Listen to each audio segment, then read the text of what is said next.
Dans les relations avec les autres, des malentendus surviennent souvent concernant nos limites personnelles. Ce qui nous semble évident peut être complètement obscur pour notre entourage. Il est important de se rappeler que la perception du confort et du comportement acceptable est individuelle. Une action ou une parole qu'une personne perçoit comme normale, voire comme une marque d'attention, peut provoquer un malaise ou une offense chez une autre. C'est pourquoi la capacité à expliquer clairement et calmement nos limites est essentielle pour des relations saines et harmonieuses. Je propose une formule simple et efficace en 4 étapes qui vous aidera à communiquer vos besoins et vos attentes à une autre personne. Elle vous aidera à exprimer vos sentiments et vos besoins sans blâme ni agressivité, ainsi qu'à expliquer à l'autre personne quel comportement vous considérez comme acceptable et pourquoi.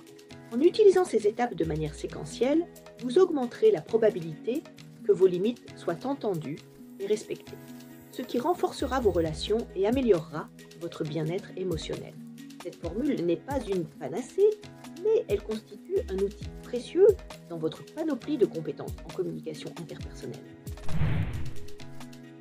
1. Décrivez la situation. Énoncez le fait.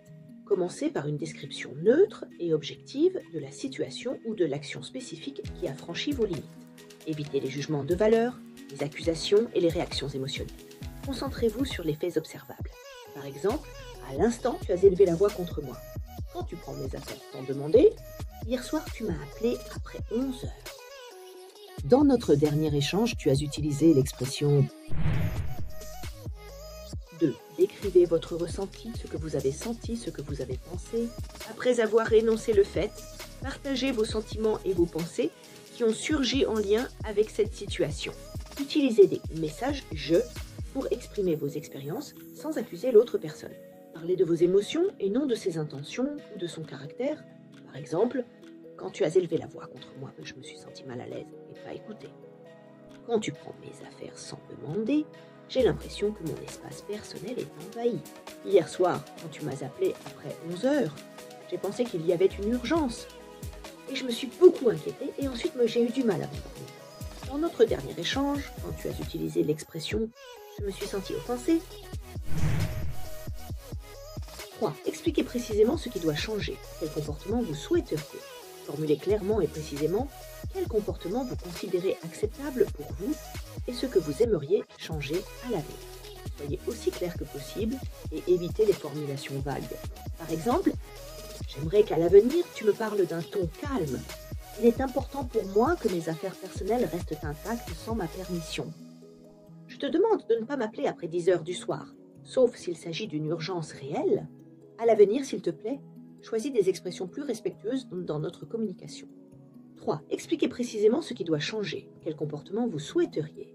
Formulez clairement et précisément quel comportement vous considérez acceptable pour vous et ce que vous aimeriez changer à l'avenir.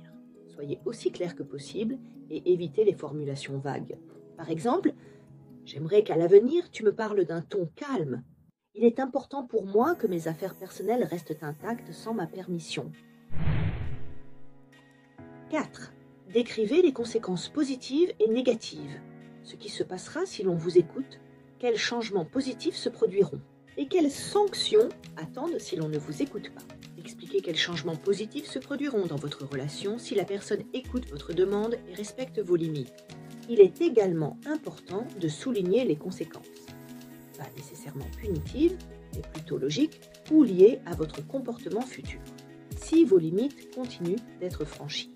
Par exemple, si tu me parles calmement, nos conversations deviendront plus productives et agréables et je me sentirai plus en confiance pour communiquer avec toi.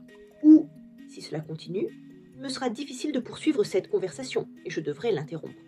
Si mes affaires restent en ordre, je ressentirai plus de respect pour mon espace personnel et notre relation deviendra plus confiante.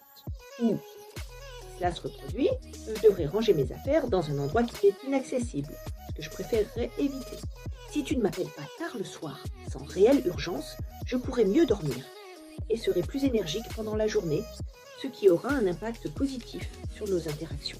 Ou, si de tels appels continuent, je serai obligée de mettre mon téléphone en mode silencieux la nuit. Si, à l'avenir, tu es plus attentif à tes paroles, notre communication sera plus confortable et nous pourrons éviter les malentendus. Ou, Si tu continues à utiliser de telles expressions, il me sera difficile de maintenir une relation proche avec toi. En utilisant cette formule, vous pourrez communiquer vos limites plus efficacement à votre entourage, favorisant ainsi le développement de relations plus saines, plus respectueuses et plus harmonieuses.